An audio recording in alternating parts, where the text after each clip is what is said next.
My business mission and my personal mission are the same mission because my business was an extension of me and therefore they had to align. And both my business and my personal mission are to do well and do good. And what that means in business is it means to make a decent profit decently. What it means in my own world is how do I help others realize their full potential and how do I help them accomplish something that they've always wanted? Because the more I can help impact someone else, the more I'm achieving my personal mission, and that's kind of cool. Welcome back to another episode of The Pursuit of Purpose. My name is Chris Kiefer, and today I have the one and only Brian Gottlieb, who is a author, speaker, entrepreneur, angel investor, built and sold a company, done a lot of things. But Brian, first of all, thank you so much for being generous with your time and coming on today. Chris, thanks for having me. Appreciate it. Looking forward to this. This is going to be fun. So I met Brian at the Pentech conference, national dealer meeting, probably 4 months ago at this point. And I have to say, I don't know if I have told you this before, Brian, but I feel like in my life, and I know you're a Christian guy, and just everything that you're talking about, you have a big family and an entrepreneur that built a big, huge company. That was, I don't know what the footprint was, but was it quite East Coast to West Coast or a good region of the country? It was three different businesses. One company was called Tundra Home Improvements. Another business was, and that covered the state of Wisconsin, had multiple locations throughout the state. We sprung off another business called Jacuzzi Bath Remodel of Arizona, and another business, 2 locations of Renewal by Andersen window locations. So the 3 businesses combined were doing about $150 million in revenue with 600 employees. The whole thing, though, Chris, I started it in 2009 in the back of a friend's warehouse on a plastic folding table with $3,000 in cash. It was quite the run. It was quite the ride. But then I sold all the businesses to 3 separate. Jacuzzi acquired my Arizona business to use as a platform that they can open up their own company stores throughout the country. Leaf Home Enhancements bought my Tundraland business. They saw us as a really great end-to-end process inside of our business that they felt they could use in all their locations. They're a great organization. And I sold my Renewal by Andersen businesses to my executive leadership team. So it's super fun to watch them continue to grow. It's fun times. Yeah. So what I remember is that you have 5 kids, 6 kids? We have 6 kids. My wife and I were a merged family with 6 kids. Yeah. Yeah. So I just think that it's awesome to be to see someone else that has a large family making an impact. I'm such an entrepreneurial, like in my core, but also just a believer. And I want to inspire and encourage other entrepreneurs that are people that have the inkling to go like take the risk and do it. Because I used to feel like I came from my family thinking like, oh, having a W-2 job is like the safe option. But I actually feel like being an entrepreneur is the most secure job you can have because you get the ability to flex and roll and invent and create and, see what the market's asking for and deliver. And you're not at risk of the boss coming in and saying, you're gone, we have to downsize or whatever. You know what I mean? Right. Well, it's an interesting ride. By the way, all of my kids have worked in the business at one point or another in different roles. One of my sons is actually one of the owners of the Renewal by Andersen business, but they all grew up in it. Look, it's also a great training ground. The thing that makes this industry special is that everybody's customer facing. They're either talking to a customer on the phone, or they're working in a customer's home, or they're working a fair or a festival and meeting people and trying to set appointments. So that dealing with people is great. It was a great training ground for all of our kids. But it's also interesting, you said that it's a safe job. I think it's interesting that entrepreneurs go through, there are these phases of being an entrepreneur, right? When you're first opening up a business, it's a lot of risk. But then at times we get a little risk averse too, right? You start to have employees and you start to have responsibilities and all these things, and we start to become risk averse, which actually holds down the lid of being an entrepreneur. You've got to, that's why so often I think owners unintentionally become the bottleneck in a business because they're trying to manage every single detail, because after all, it's their livelihood is at stake. It's not like just a job. And I think when an entrepreneur starts to evolve and say, okay, I have to stay an entrepreneur. I have to stay aggressive. I have to stay growth minded, and that means I have to empower people and help people grow and all of those sort of things. That's when a business really takes off. Tell me more about that. So did you struggle with that? Like, did you have a cap for a while and then there was an aha that then was like, So probably when I would say we were probably doing about $20 million a year in business. I don't know, I had 60, 70 employees or such. And I remember there was a, there were three people outside of my office door waiting for an answer from me so they can go about and do their job. And I thought, you know what? This is not sustainable. This is not what I want to do. And I made the decision at that moment. The first thing I'm going to do is I'm going to remodel my office. And I got rid of my standard desk and I put in a flat slab as a desk. And I decided at that moment that if there's a piece of paper in my desk, on my desk, it's in the wrong place. It means somebody's not empowered to do their job.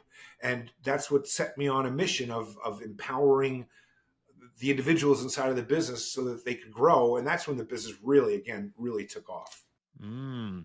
So, man, I've got so many different directions to go. I do want to ask you one of the things that this is like fresh for me right now in my own business, but you told the story of the Harley Davidson and just going on a ride. Go ahead and like give your retelling of that because I want to jump off of that, but I would rather you do it than me. Yeah. So, in fact, I'm coming to you from a cigar lounge in Arizona right now. By the way, that's where I'm sitting, and yeah, I enjoy a cigar, and I also enjoy riding my Harley Davidson. And I don't like going on the highway. I don't like going fast. I like to putt around country roads in Wisconsin, where our summer home is. Sometimes my wife will be on the back, and sometimes she won't.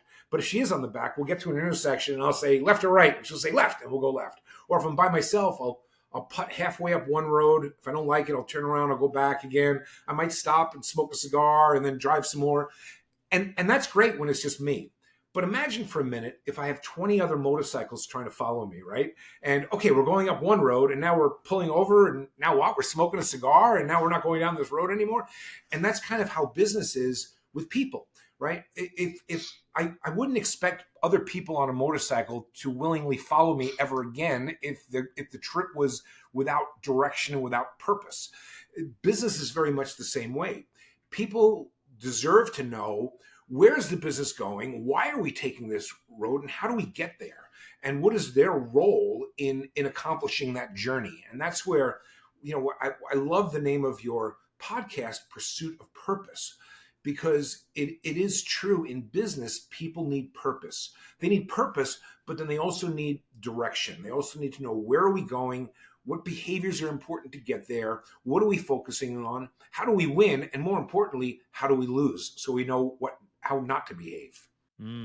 Because I feel like I have just in the last, so I'm just going to give you this context for your response. Maybe this affects what you would say to me, but I got an engineering degree, went into engineering, hated it, quit it 6 months after my first ever engineering job. Just had a drone, started a media company. I had 6, 7 employees at one point doing like small video production and marketing. That was for 6 years. Then I took a year off as a stay-at-home dad and my wife finished out a contract. Then I was like, I need to do something. So I took a marketing director job for a painting company, helped grow that company substantially, almost doubled in size while I was there. And that was for a 3-year stint. And then I realized that now I want to do this automation consulting, which is what I do now. So I've had like this entrepreneurial bug that was very, very early on. And then it basically was like not sustainable. So I was like, I'm going to just take some time off. My wife had this like nice government contract. But then I went back into business, and I feel like at this painting company, I got to observe and absorb good business practices. It was a very well run company, learn one-on-ones, management, hiring people, managing people, leading people, teaching them all that stuff. And also like reporting and the importance of like a budget and like, where'd we go off? Why'd that happen? All that stuff. So that was all great. Now I'm back in this full on entrepreneurial seat. And for the last 2 years, we have been doing these large consulting contracts, and the what's the word? the contracts were so large and our revenue for my wife and I increased so much compared to what it was previously that we had, I want to call it the luxury of not being diligent in the numbers. Now we're hiring people. So now all of a sudden the overhead's bigger, a lot bigger. And it's not just us with excess. And so now it's like really like there's a ton of stress on like, oh man, if we don't like have we need to have what's our sales goal and we need to hit the sales goal because if we don't hit the sales goal the bank account evaporates so fast even with large checks coming in because there's not focus. So all that to say the Harley Davidson story hit home deeply because I was like, man, when it was basically me and my wife and a couple virtual assistants for 2 years. And it was kind of like, oh, I, wake up and decide to pitch that client. And then it's like, oh, okay, we're going to do this thing for a while. And exactly like what you said. And now there's like, we have a salesperson who's crushing it, or he's still training and learning. But now it's like, now we need to set him free, but he could, make mistakes and not sell the way I would and all that stuff. And then, anyways, all that to say, I'm like, man, I've always known the importance of vision and purpose. But now it's like even more there's more pressure on it, and I feel like our mission is to free you up to do what you love. And that's like I love that, and I know that that is the right mission. But that doesn't, like, if you were going on a Harley Davidson ride and you're like, we're just gonna see beauty today, Chris, or whatever, it's like, okay, but where the hell are we going? Like, what, you know what I mean?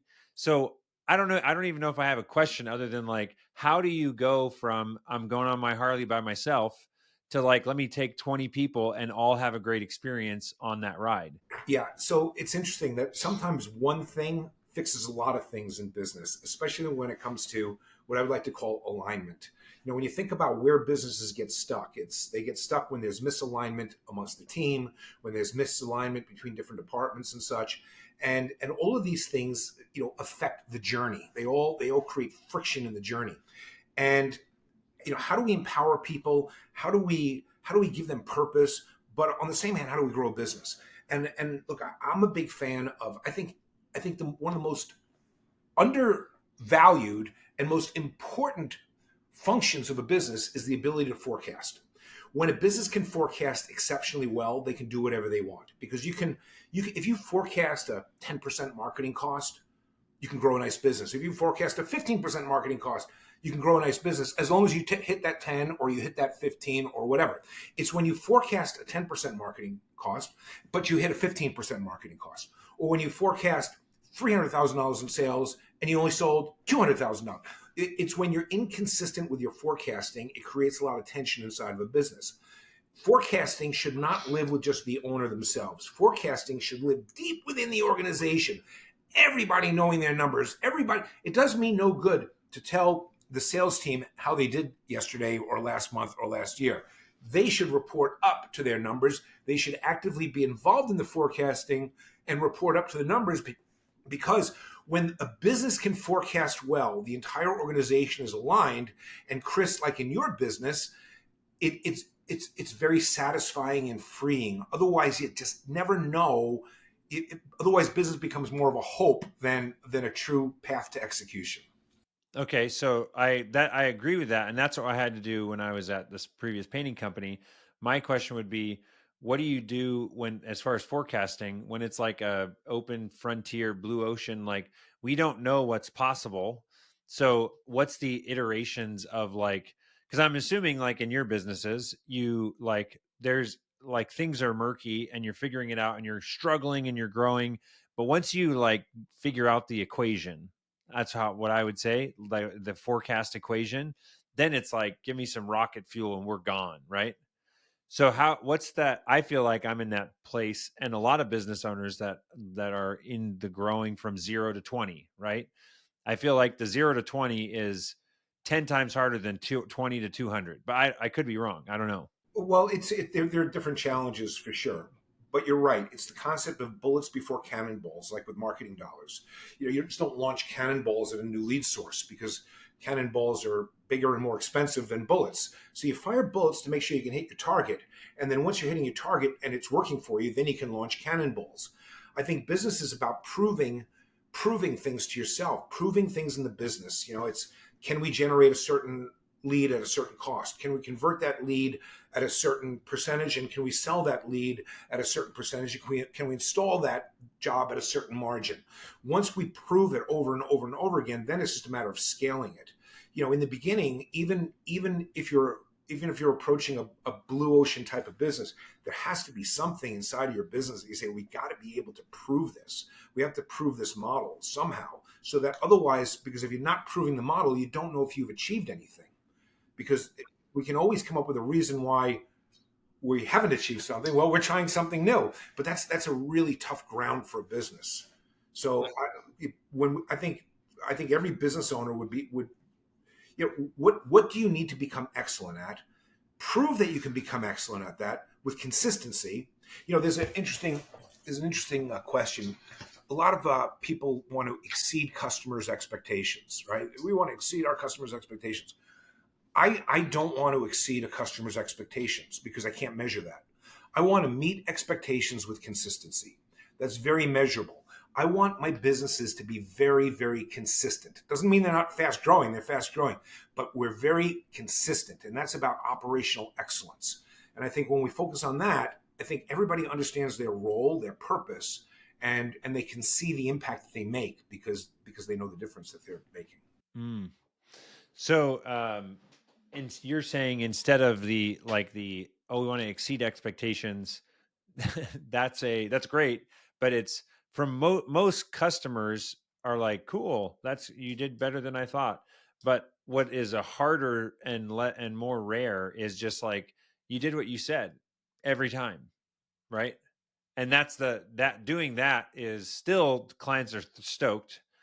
And I'm thinking of it as almost as like, there's not as much operational waste of like over delivering, or maybe not charging for something. Not that you don't want to over deliver, it's better than under delivering, but you're saying just like focus on how do we hit consistently exactly what we said we were going to do. It's a simple formula for customer satisfaction, right? Customer satisfaction happens when performance and expectations are aligned. When the customer's expectations and the business's performance are aligned, the customer is satisfied. If the customer has expectations here and the business performs here, they're not going to be satisfied. So the challenge I've always had with exceeding expectations is it's very difficult to measure. How much should we exceed them by? Should we way exceed them, or how about we just meet them with consistency? What do we have to be excellent at in order to do that? And again, it goes back to operational excellence, which, by the way, in the home improvement industry or in many industries, products, they come and go all the time. But somebody else can come into your market with a similar product, and next thing you know, you have a new competitor. The most difficult thing to replicate is operational excellence, because then it doesn't matter what the product is; it's about the customer journey. And if you make that a point of differentiation, I mean, look at Amazon. You can buy things on Amazon that you can get in a lot of different places, but Amazon delivers them immediately, and that's a big difference. And that's something other companies can't do. It's not that they're bringing you products you've never heard of before. It's that they're delivering excellence with consistency, and that's what makes them a fantastic business. So I'm curious, you built this, you said it at the peak at 150 million in annual revenue. I feel this is interesting. My grandpa's 96 and I've been interviewing him every week for the last 6 months, just asking him about his life and what he learned and whatnot. And it's super fascinating because I asked him what goals did he have, that he still was wanting to accomplish or whatever. And he was like, I didn't really have goals. And I was like, did you and grandma like ever talk about like where you wanted to vacation or like how many kids you wanted to have? And he was just like, nope. I was like, what? And like that comparison to what today's world is like is insane. It's absolutely ridiculous. So I was like acknowledging, okay, different cultural, like just generationally, this is crazy. And this is only like he's, my dad's dad, not that far apart. But so that's like the framing for this, which is when you were in your 30s or however far back you want to go, you're building this business. What goals did you have for the business, and maybe personal development, however deep you want to get into this for yourself. But I'm very curious, like, I feel like I'm bombarded with coaching and goal setting and all this stuff. And I think there's a balance between what my grandpa describes in his contentment at 96 versus what the world is like pushing of more, faster, do, this hurry culture. Um, but I'm curious for you, like, if you reflect back, did you actually sit down when you were at a certain age and say, I'm going to build $150 million business and then I'm going to sell it? And that's the goal. Was that ever articulated? And at what point, when did those things vary, or when were the variations of the goal manipulated and improved or enhanced or whatever? Yeah, I think of it this way. I think of it as the three M's that we all go through, right? And the first M is when we're learning something new. We just want to master our craft, right? We just want to become a master at it. Once we master our craft, I think our next goal becomes, how do we mentor somebody else, right? How do we take somebody else and coach and train them and mentor them? And then I think once you've mastered it, and once you've gone through mentorship, then it's really about, how do you make a difference? The third M. How do you just make a difference? For me, my goal is never to build a $150 million home improvement company. In fact, when I opened the door, my big, hairy, audacious goal was, how do I become a $10 million home improvement company? But when we got to that, I'm like, well, we've got a lot more runway here. So I think that our goals in life, I think they change based on our own personal capabilities, what we learn, what we experience. Our pond gets bigger, and then we say, wow, there's a lot more things we can actually accomplish. I think I've accomplished more than I ever thought I would, and yet I have so much more to do now, because that I never even thought was possible. So that's in line with what my current, like, what I am thinking the way this is going to go for me. But I'm wondering, like, what you're saying is, um, I guess the way I'll state this first, we don't know what is possible. So it's natural for us to throw out some goal that seems like on the fringe of, like, I guess I could do it. I have no idea how, but making a $10 million business seems like other people have done it. I could probably do it. And then when you get there, you're like, oh, I did that faster than I thought. This was like my life's goal, and I did it in 10 years or 5 years. So let's re-aim because I got time. And was that what you're saying? Is it basically, it's just, Yeah, and by the way, there's nothing wrong with having a goal that is, I'm going to accomplish my goals, and that's the goal, and that's the focus, and everything else from that is this distraction. I think that, look, I think there.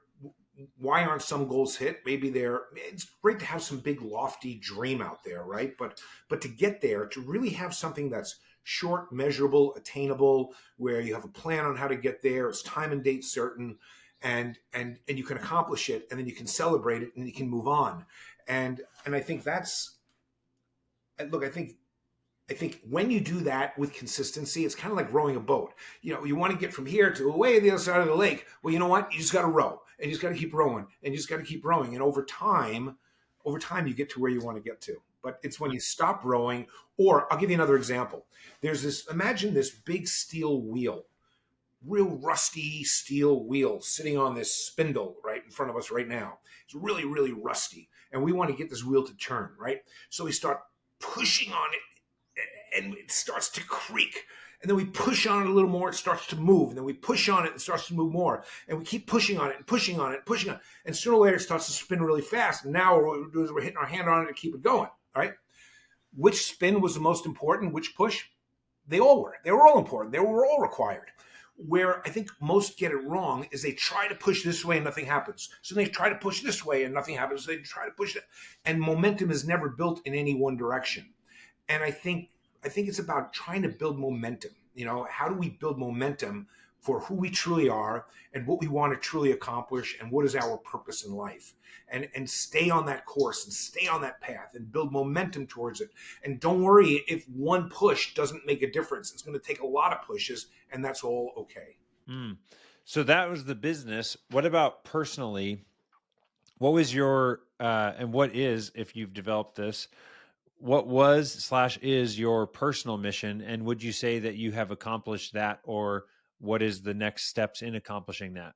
And now a quick word from our sponsor, which is Boolean Review. Boolean is a review software that my wife and I own, and we sell this software to home service businesses. So I know there are many different people that listen to this podcast, but if you know someone, an electrician, an HVAC business, a painting company, maybe a coffee stand, someone that is providing service to customers and get found online by customers, we would love to talk to them. This is a review software that is the highest converting review software in the home service space in particular. And if you're wondering what that means, if you have 100 clients in your business, the typical business gets between 1% to 2% of those customers. So for every 100, they would get one person or two people to leave them a review on Google. Other review softwares get between 3 and 5%, and the Boolean review software gets 20% of your customers to leave you Google reviews. And these are fantastic Google reviews with lots of words, keywords that are going to help with SEO, pictures, stories, the names of your employees. So if you want to learn more, check out booleanreview.com. And now back to the episode. Yeah, my business mission and my personal mission are the same mission. They're the same because my business was an extension of me, and therefore they had to align. And both my business and my personal mission are to do well and do good. And what that means in business is it means to make a decent profit decently. What it means in my own world is, how do I help others realize their full potential, and how do I help them, accomplish something that they've always wanted to do. And because the more I can help impact someone else, the more I'm achieving my personal mission. And that's kind of cool. That's awesome. Do well and do good. Yeah, it's not an either or, it's both end. What is you mentioned, this is another, I love mental models, super helpful. You said there's operational excellence, and then there's, or maybe it was blue ocean, there's blue ocean, red ocean, operational excellence. You remember that model? Walk me through that. Sure. So the example I used was the circus, right? Ringling Brothers and Barnum and Bailey Circus. There was a time when people would come in droves to see the circus and pay like $7 or $8 for a ticket, and they'd see elephants and clowns and in a very smelly environment that was dirty without good food. Over time, people didn't want to see elephants anymore. They thought that was cruel. They didn't want to pay for being in a dirty environment. And when Ringling Brothers business was struggling, instead of changing, they actually created a 5-ring circus. So instead of having, a few elephants, now they had even more elephants, and they started giving their customers more of what they didn't want. Eventually, they ended up closing their doors in 2017. Cirque du Soleil came along and said, let's get rid of the elephants. They're really expensive to ship around the country. Let's get rid of the dirty environment. Let's get rid of these tents when you don't know if a storm comes through and you can't even put on your show. And let's just give people what they really want, which is entertainment in a nice venue. And instead of charging $7 a ticket, let's charge $200 a ticket. Cirque du Soleil had a blue ocean strategy. They created something where nobody else existed. And so a business has a choice, right? If they want to have a blue ocean strategy, but the challenge with the blue ocean strategy is if you get any kind of traction, sooner or later, you're going to have competitors. Sooner or later, people are going to copy you. And eventually you have to move to, if there's a chart, on one side is blue ocean, and the other side, that the very opposite side, is operational excellence. Walmart, Amazon, companies like that are just, really deliver excellence with consistency in their world. Eventually, companies have to move to operational excellence. You can't stay a blue ocean forever because somebody's eventually going to replicate you. So it's stuck in the middle. Red ocean is the center. It's where it's all about fighting with the competition. It's all about price wars. It's all about all these sort of things. In a blue ocean and in an operational excellence, I would say that you compete with yourself more than anybody else. In red ocean, your entire business is, you have a chief executive officer, you have a chief financial officer, you have headquarters, you have the front line. It's very military because it's all about beating the competition. That's awesome. I love that. And you guys, what was the transition for the 3 different businesses that you owned? Would you say that they all were were any of them blue ocean businesses at the beginning? Look, I think there are elements to it that were blue ocean, one of which was our marketing approach, but obviously it was replicated, right?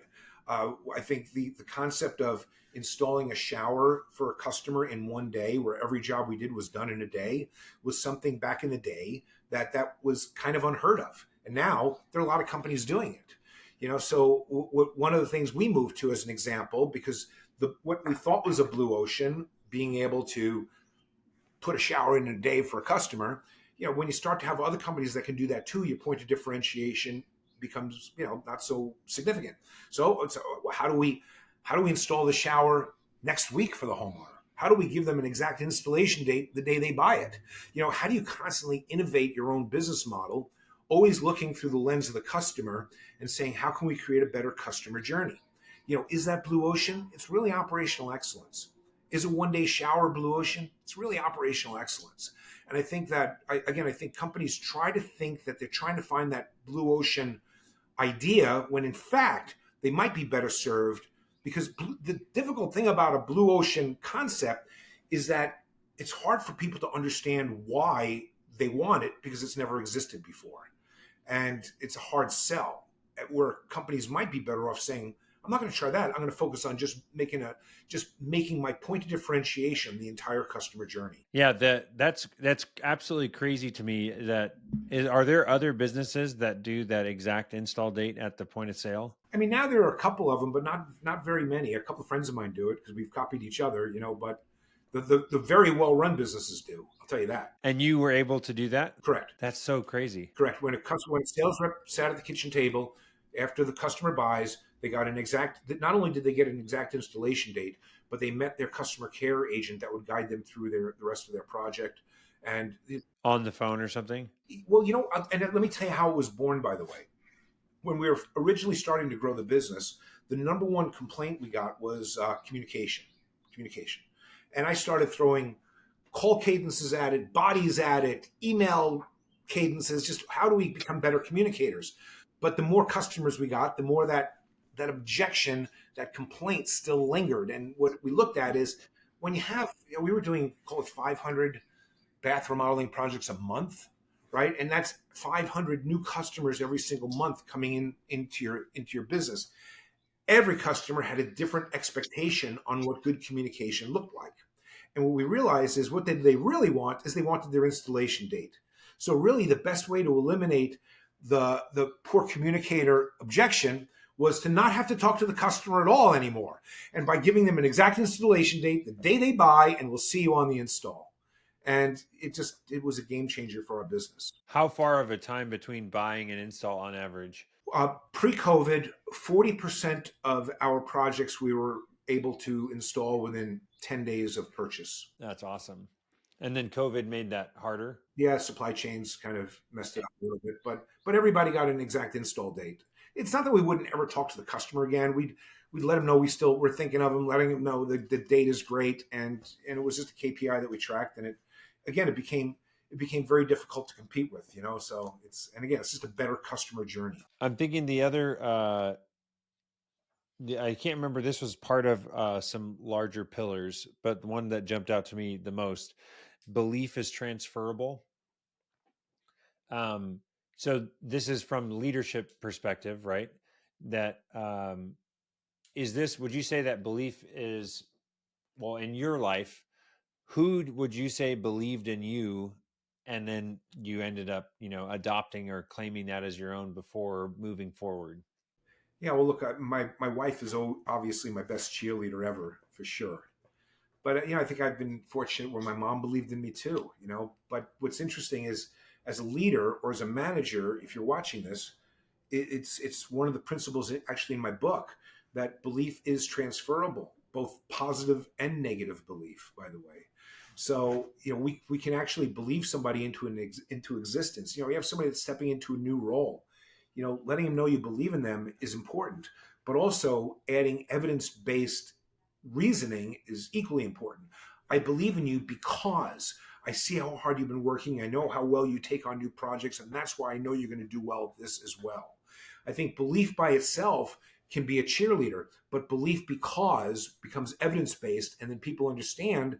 Because look, let's face it, there are whispers of doubt that fill everyone's ear, and a leader has a unique opportunity to drown out those whispers of doubt with a thunderous sound of belief, and that's a big opportunity for a leader. And and I'll also share with you that when you think about in business, going back to what I was speaking on at the event, is the role of the manager or the role of the leader, and especially if you're a business owner and you have managers working underneath you, understanding how do their actions impact the team. What is really the role of the manager? And when you think about it, the manager is responsible for hiring, firing, promoting, compensating, and training, right? How well the manager does those things affects the mindset of the people on their team, and that affects their culture. So, in other words, the managers are really they're essentially the custodian of the culture of the business. How the people on the team think about their role affects attendance, retention, quality, safety, and productivity, which ultimately defines organizational performance. It's what defines it. So the mindset of the people on your team and how you can influence people's mindset about how they think about their role, their capabilities, and their place in the business is what defines how an organization performs. Yeah, I love that. I think, how do you, when you are managing managers, how would you, what's the cadence, or how do you make yourself aware of what's going on between those relationships with their direct reports? Yeah. So if you, what percentage of your viewers are in the home services business? I'm just curious. I would say probably 85%. Okay. In the home services business, if you bring on a new person in a role, if they're working in a call center or working in the sales team or working on with customer facing, they're typically trained like crazy before they're actually allowed to talk to a customer. But often managers are put in a role out of necessity. Oh, you have the most experience, I'm going to make you a manager. And managers need a checklist. They need to know what are the 10 practices of high performing managers. And it's my responsibility as a leader to identify those, teach those, and then also, hold them accountable to those, because as the custodians of the culture of the business, they need to understand, what it means to lead with a team vision statement, what it means to empower but not micromanage, what it means to praise performance publicly, what it means to be KPI focused and accountable. There are, by the way, all this is my book that's coming out. So When does it come out? it comes out September 10th. Forbes is publishing it. It hits airports, bookstores, and libraries on September 10th. Can you pre-order? Yeah, there'll be an opportunity to pre-order, and I'll be happy to come back on it. And is there an Audible? There will be an Audible version of it as well. Yes. Okay. I listen to so many books, so I'm always like, when it's a physical book, I'm going to add it to my list. It just means it won't happen as soon as the audio books. Yeah. So look, for hiring the right manager for the right reasons, and it's okay to be wrong. Don't be wrong for long. I've made the mistake of putting the wrong manager in a role, and it's important to get off of bad decisions quickly. So. But as far as you're saying that is it more of like, the principles, and then you just continue to train the managers, and then does it just become obvious to you when, like, someone's not managing a team? Or I guess it's like, if you're not managing a team well, the results start to dwindle, and that the manager's the issue, because you're not like sitting in on the one-on-ones with the manager and the direct reports, or do you ask feedback of the direct reports to evaluate their manager? We do 360-degree surveys. We've always done 360-degree surveys of our managers. So what a 360-degree survey is number one, what do other managers say about the manager? And number two, what does the team say about the manager? And what do other teams say about the manager? A 360-degree survey helps with manager feedback. Managers need that feedback so they understand how they can improve. But without a learning mindset, by the way, if you have a manager that does, it's one of the practices to have a learning mindset. If you don't have a learning mindset, you tend to be defensive of any kind of feedback. If you have a learning mindset, you welcome that feedback, because ultimately you just want to be a better manager, and that's important. And we want people that can grow. This idea, I just had this other thought. Are you a sports guy? Did you play sports in high school or college? Yeah, I played some sports. I like some sports. Yeah, Okay. I'm a crazy sports freak. Because I was talking to, because I would say I'm not like a big sports fan, but I was, steeped in sports growing up, played basketball and played basketball in college. And I was talking to a friend recently about how do you, this is a weird analogy, but I think that I love using sports analogies in businesses. But like, if you like cockiness versus confidence, like what's the difference there?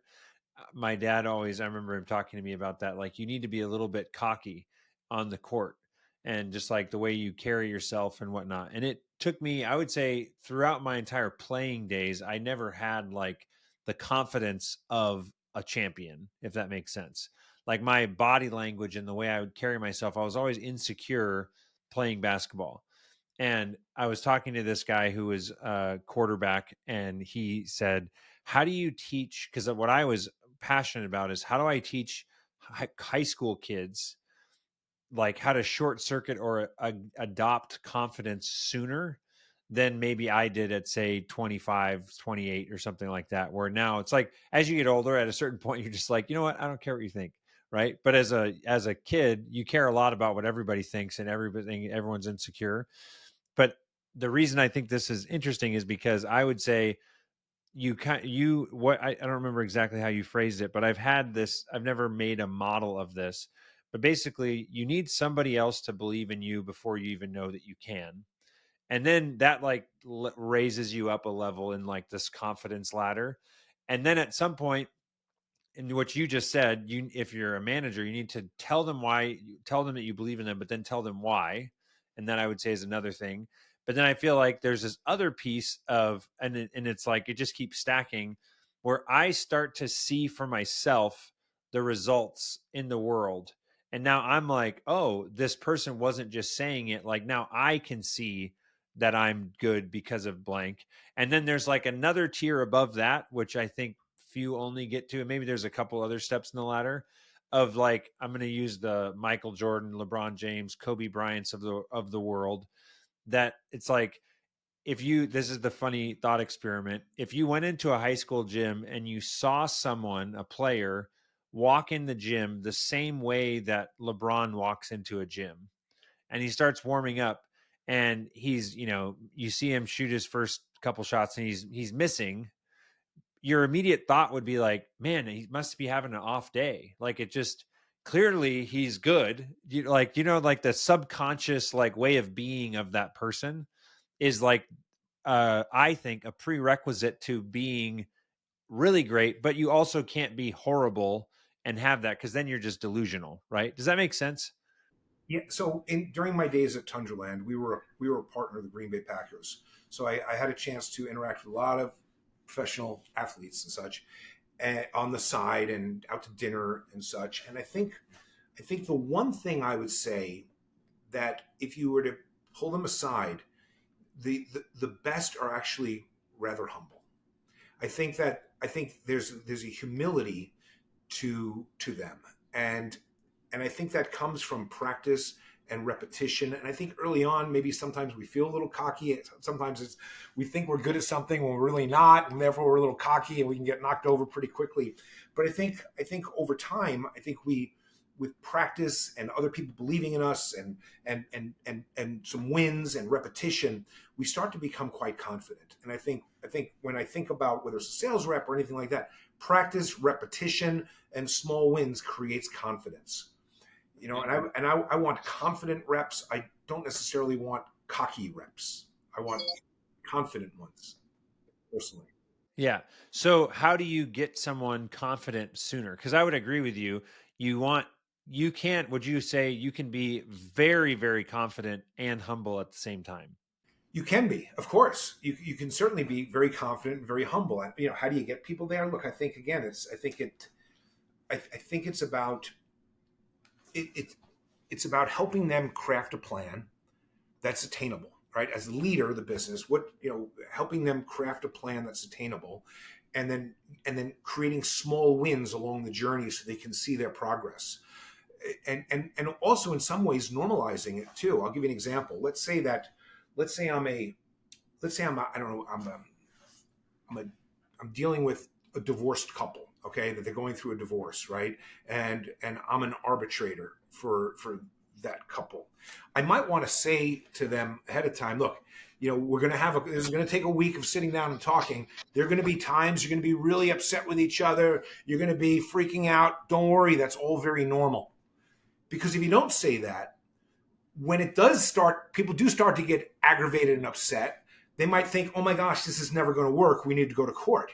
You have to normalize things. And part of developing people is normalizing challenges that are going to happen so that when they do happen, they don't think they're failures. So in other words, I want to normalize the idea that you're gonna learn a lot of scripts. I'm going to share with you in the beginning, it's easy to want to miss a few words. It's perfectly normal. It's okay. It's easy to want to be uncomfortable role playing. I get it. It's normalize the things that are typical areas that make people want to quit, right? If you normalize that and let them grow through it, you're actually helping them with their confidence because, oh yeah, Brian said this was going to happen.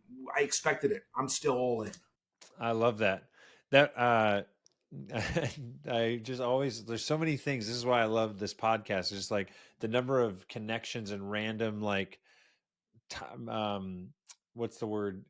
Connections that are my brain makes with this stuff. My daughter, I think this is when she was probably 4 years old. My wife always had a hard time putting her to sleep because kids, it's dark, and what are kids are afraid of the dark, right? So my wife she was just like, I can't put Ellie to sleep. You got to take over, whatever. And she's like out with the girls one night, and so I'm putting Ellie down, and she's like, Dad, I'm scared. And I was like, of what? And she was like, I'm scared of the dark. And I was like, yeah, I am too. That's normal. Everybody's afraid of the dark. It's because you can't see anything. That's scary. Good night. I closed the door, and she was just like, and she went to bed. And I was like, how often as parents do your kids tell you, I feel this way? And then you're like, no, you don't. It's okay. You don't need to feel that way. You don't need to be scared. It's like, but I am scared. So now what? So you're telling me I'm not supposed to, but I am. I feel like it's the exact same thing. I'm just like, when someone is, or I guess what I'm going to relate back to business is that when someone in business is a good manager, they can preemptively know, oh, here's the 6 things that are going to happen, and I'm going to tell you up front that you should expect at about week 3 is when you get burned out and whatever. Paint the picture, and then the person's like, oh, this is all, like, they called it. This is exactly what's happening. Look, one of the ways when you think about the role, going back to the manager as an example, we would share with our managers, look, and we would draw a 4-square where on one side of the 4-square was performance, and the other side is culture fit, and it was high and low. So you might have like a low performer, low culture fit, a high performer, high culture fit, etc. And we would explain to them that the role of the manager is dealing with, you're going to have 4 different types of people on your team. You're going to have a low performer, low culture fit. You want them to be successful somewhere else as quickly as possible. You have a high performer, high culture fit. You want to promote them because they're going to do great for you. But that's not where you're going to spend all your time as a manager. Your places where you're going to be frustrated, and it's perfectly normal, is what do you do with the high culture fit, low performer? The person you absolutely love that isn't hitting their numbers. Or what do you do with the high performer, low culture fit? The person that's significant, they can accomplish a lot of things, but you can't put them in your company meetings because they're highly disruptive. How you navigate those 2 boxes will define your journey as a leader. And while leadership isn't about you, it certainly starts with you. But ultimately, you can be measured based on how your team performs, both in your presence and in your absence. And that's where, and to tolerate high performers, low culture fits, or low performers, high culture fits, it will change your culture because your culture is defined by the lowest level of acceptable behavior. And if you allow for the wrong behaviors inside of your business, it's not going to be good. You have to coach up. You have to coach up. I love that. Um, the This is the last little piece I think that's tied into that topic, and then we'll move to the closing questions. But you talked about FUD, fear, uncertainty, and doubt. That's right in there with managing people, correct? And tell me what the significance of those I think when I wrote this down in my notes here, it was talking about helping someone else reach their fullest potential. Is that like you do that by navigating or helping them navigate FUD, or is that for yourself? Yeah, I mean, FUD is that thing. Yeah, I mean, look, fear, uncertainty, and doubt. We all have it, right? We all have it. But how do you march forward despite it, right? And look, I think anybody that starts in an organization that's never been in this industry before, there's a ton of reasons to have FUD. There are scripts to learn. There is a process to learn. It's a new industry to learn. FUD is normal, and a you have to normalize that, right? And B, I mean, how many people watching this have had sales reps that they thought were going to make it and dropped out halfway through training, right? They just didn't make it. What was the reason why they quit? Was their voices in their ear, their FUD voices, louder than the feeling of belief they had in themselves? And it could be homeowner has FUD about doing business with you. People have FUD about whether they can accomplish something. FUD is serious, but we can overcome it both with the customer and also with our teammates as well. Just know it exists and normalize it. Hmm. So let's go to the wrap up questions that I ask everybody. 3 book recommendations. The first book is somebody might have heard of Good to Great or Built to Last. Those are two books by Jim Collins, but the best book that he ever wrote was Why the Mighty Fall. I recommend every business leader reads that because it shows why do companies actually go out of business, and it's 5 different phases they go through, and one of them is hubris, thinking you can do anything at any time. So I recommend Why the Mighty Fall. I always recommend from a strategy book. I think the best strategy book ever written was The Art of War by Sun Tzu. And I think from a personal development, The 7 Habits of Highly Effective People by Stephen Covey. Those are my big 3. And of course, Beyond the Hammer, written by Brian Gottlieb, that's coming out on September 10th. Ooh, I like Beyond the Hammer. That's a good title. And what is your favorite movie? Les Miserables, Les Mis. Have you seen the? I'm assuming you've seen the Broadway play. I have. I've seen the Broadway play. I've seen yeah, it's great. Yeah. I I just my wife is a big Broadway fan, and we're friends with another couple that the husband is a huge Broadway fan, and so we went and saw Les Mis or in Spokane. It came through, and I've been the soundtrack for that movie or for the play. I mean, is incredible. It's so good. And I watched. I don't know if you've seen any behind the scenes on just the art, the structure of the music, and like the overlap of the. Have you ever researched any of that? No, I haven't, but I'll have to now. I'll send you a link to one of these background videos of like they were dissecting the musical I don't know what the right word is. I'm going to say architecture of like the certain songs that are like early on they're like downer songs basically, but then they copy over like the chord structure and then change a couple things for the like the redemption at the end. Anyways, it's like it's super fascinating. Yeah, and that's kind of it, right? Is when you talk about the theme of purpose, right? And how purpose changes direction, right? And that's kind of what that. Oh yeah. Yeah, totally. Well, and what is your preferred method for people to reach out to you? Yeah, they can go to my website. Maybe they have a business where they want some early stage investing. I'm always happy to look at something. Maybe they're a larger business. They need a board seat. My website is briangottlieb.com. briangottlieb.com. BrianGottlieb.com. There's a contact us page there. You're welcome to get a hold of me there, and maybe we can connect. Awesome. And what does the next 5 to 10 years look like for you, Brian? Well, I'm invested in many businesses as an advisor in a variety of businesses. I've got my book coming out. I've got a lot of speaking engagements, as you know. So I do a lot of keynotes and speaking at conferences. And I'm just going to continue to see how I can mentor others and make a positive impact in this world. That's awesome. Well, I really appreciate your time today, and we'll have to chat again as the book launch nears. But that's exciting, and I'm gonna send me information on how I can pre-order that. All right, thanks, Brian. You got it. Thanks, everybody. Have a great day. See ya. Thank you so much for listening. My name is Chris Kiefer, and my mission is to champion the relentless pursuit of purpose. And what that means to me is to be an example, a champion, someone that is in the trenches, working and showing and winning and trying and failing in how to pursue a deeper and more meaningful life with the people that I love, with my kids, with my friends, with our family, and also just be a champion and example of entrepreneurship and following my passion and doing what I believe I'm called to on this earth. And so if that inspires you in some way, please share this episode. If you want, like, subscribe, share, whatever, do all the stuff. It means the world to me to get this message and get these guests that I have out there. And if you're interested in any of the book recommendations or looking up other episodes of the movie list, you can visit my website, chriskiefer.com, for all the details on the show.